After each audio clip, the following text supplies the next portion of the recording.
Page number 40, figure 6.4, general land use and its changes in India 1990 to 2011।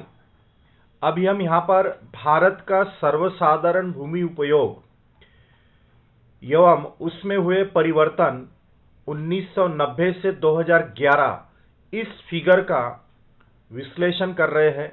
Figure है 6.4, page number 40। Just look at the figure 6.4। Vertical line में आपको numbers दिखाई दे रही है, दे रहे हैं। Now percentage of land use, this is percentage of land use 0, 5, 10, 15%, 20, 25, 20, 30, 35, 40, 45, 50%। Percentage of land use vertical line. Horizontal axis पर देखिए आप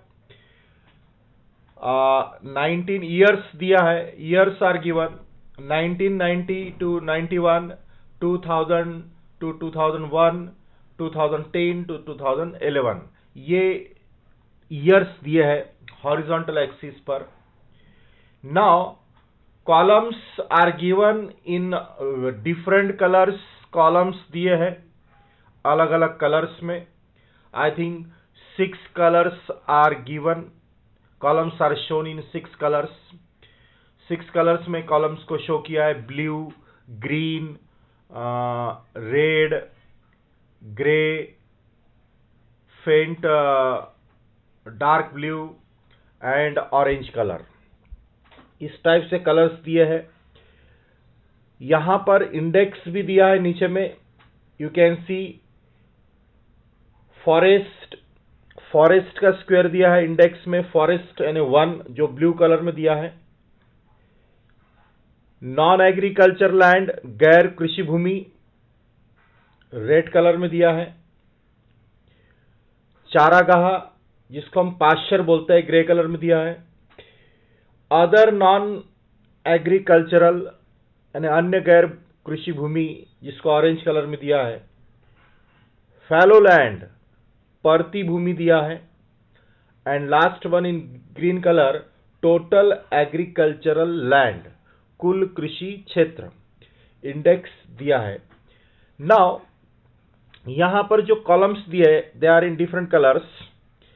आप देख रहे हैं ग्रीन कलर्स के कॉलम जो है वो ज्यादा हाइट पर है, मींस 40 अबाव 45% से ज्यादा, जो कि हम बोलेंगे कुल कृषि क्षेत्र है। ग्रीन कलर का जो है, then blue colour fallow land थोड़ी कम है। ग्रे कलर में जो कॉलम है, the column in grey colour, pasture land जिसको हम बोलेंगे चारागाह। चारागाह जो है, चारागाह ये बहुत कम है, near about 5% and above. Orange colour में दिया अदर नॉन एग्रीकल्चरल लैंड, जो बाकी 3 टाइप के लैंड से थोड़ा ज्यादा है, means other non agricultural land near about 8 to 10% है। देन नॉन एग्रीकल्चर लैंड, ये भी लगभग 5% to 10% के बीच में ही है।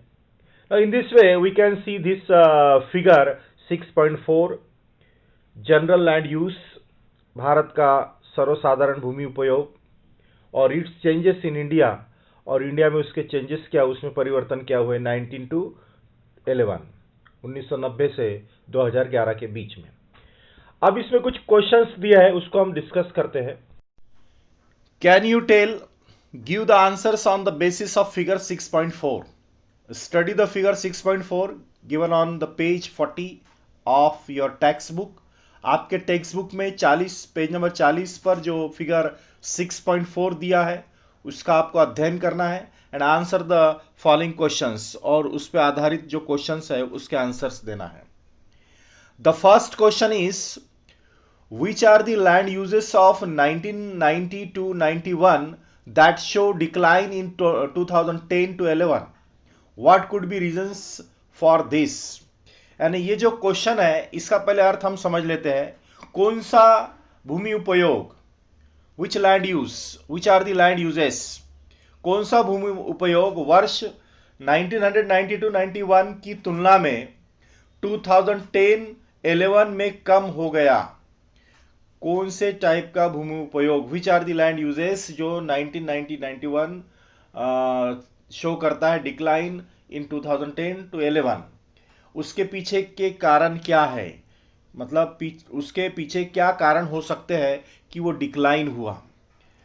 The answer is total agricultural land use, पूरा संपूर्ण कुल भूमि क्षेत्र जो है, टोटल एग्रीकल्चरल लैंड यूज, कुल कृषि क्षेत्र जो उपयोग में आता है, and other non agricultural land use, और अन्य गैर कृषि भूमि जो यूज में आता है, ऑफ 1990-91 शो डिक्लाइन, उसमें कमी आई है इन 2010-11 के मुकाबले।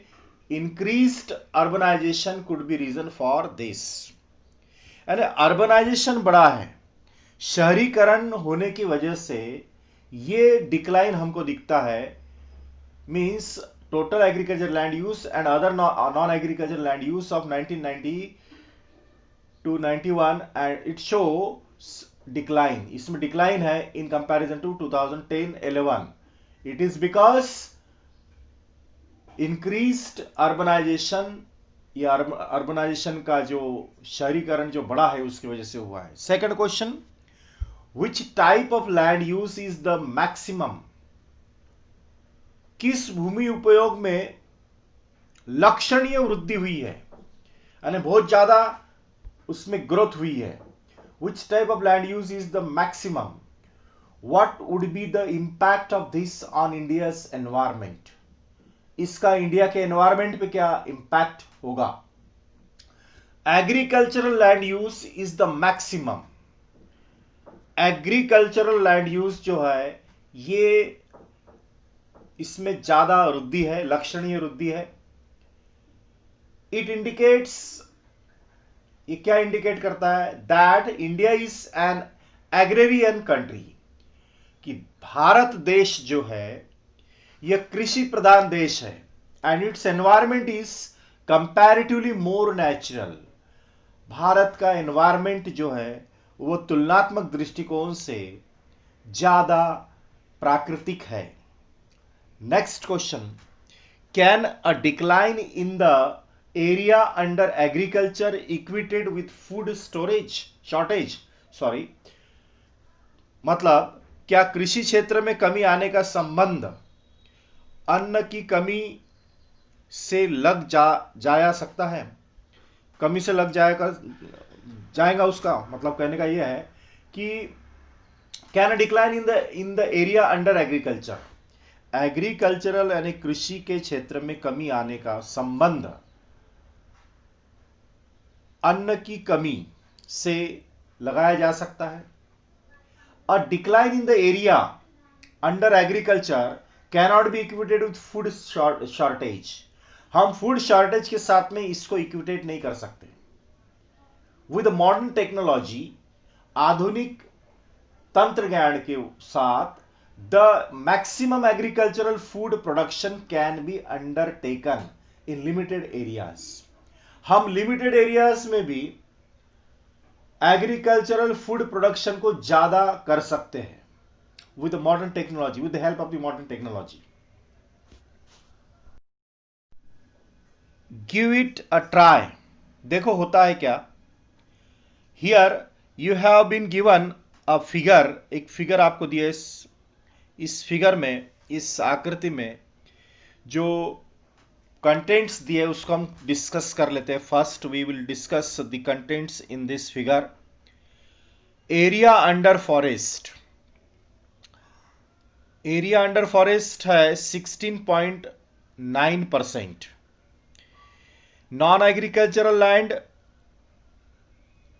10.2%,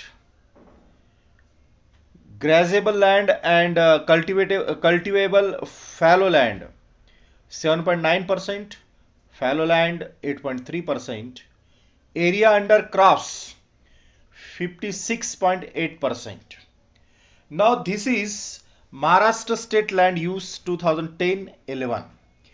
यह महाराष्ट्र राज्य भूमि उपयोग 2010-11 का फिगर है। मतलब ये जो नंबर्स दिए हैं ये महाराष्ट्र के लैंड यूज के नंबर से 2010-11 के। It is shown in figure 6.44। Now study the given figure and answer the following questions. इस फिगर को स्टडी करें, मतलब इसका अध्ययन करें। ये जो संलग्न आकृति का निरीक्षण कर नीचे दिए गए प्रश्नों का उत्तर दो। The first question is what is the percentage of land suitable for cultivation. कृषि योग्य भूमि सुटेबल फॉर कल्टीवेशन यानी कृषि योग्य भूमि कितने प्रतिशत है। What is the percentage of land. The percentage of land suitable for cultivation, कृषि योग्य भूमि का प्रतिशत जो है इट इज 56.8, 56.8 है। What is the percentage of barren land.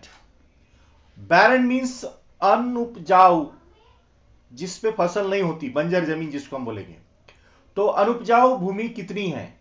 What is the percentage of barren land. The percentage of barren land is 8.3, 8.3 है। What is the percentage of land under forest in Maharashtra? The percentage यानी महाराष्ट्र की कितने प्रतिशत भूमि वनों के अंतर्गत है, under forest. The percentage of land under forest in Maharashtra is 16.9, 16.9 है। What is the percentage of non agricultural land in Maharashtra. Maharashtra में कितने प्रतिशत भूमि कृषि के लिए अनुपलब्ध है। The percentage of non agricultural land in Maharashtra is 10.2, 10.2 ये परसेंटेज है non agricultural land in Maharashtra. Always remember, यह हमेशा याद रखो, फैक्टर्स अफेक्टिंग लैंड यूज, भूमि उपयोग पर परिणाम करने वाले घटक, ये फैक्टर्स है जो लैंड यूज पर असर करते हैं। दो टाइप के उसको मतलब बाइफरकेट किया है। रूरल लैंड यूज, ग्रामीण भूमि उपयोग, अर्बन लैंड यूज, नगरीय भूमि उपयोग। अब रूरल लैंड यूज में क्या क्या आते हैं फैक्टर्स। क्लाइमेट यानी जलवायु, सॉइल यानी मृदा, टाइप ऑफ स्लोप, ढलान की प्रकृति किधर है, इरिगेशन सिंचाई की सुविधा, नेचुरल रिसोर्सेस प्राकृतिक संसाधन, गवर्नमेंट पॉलिसीज सरकार की नीतियां। ये सारे फैक्टर्स जो होते हैं, all this factors are means this factors affect land use, ये लैंड यूज के ऊपर असर करते हैं। These are rural land use, मतलब रूरल लैंड यूज में ये फैक्टर्स असर करते हैं। देन अर्बन लैंड यूज में कौन से फैक्टर्स असर करते हैं। लोकेशन एंड साइट, भूमि का स्थान, नेचुरल रिसोर्सेस प्राकृतिक संसाधन, हाउसिंग डेवलपमेंट पॉलिसीज गृह निर्माण नीति, ट्रांसपोर्टेशन रूट्स यातायात मार्ग, इंडस्ट्रियलाइजेशन औद्योगिकरण, ट्रेड एंड कॉमर्स व्यापार, प्लेग्राउंड्स एंड एंटरटेनमेंट फैसिलिटीज खेल का मैदान एवं मनोरंजन की सुविधाएं, और गवर्नमेंट पॉलिसीज यानी सरकार की नीतियां। ऑल दीज आर फैक्टर्स, ये फैक्टर्स है, they affect urban land use, ये अर्बन लैंड यूज के ऊपर असर करते हैं। So these are factors affecting land use.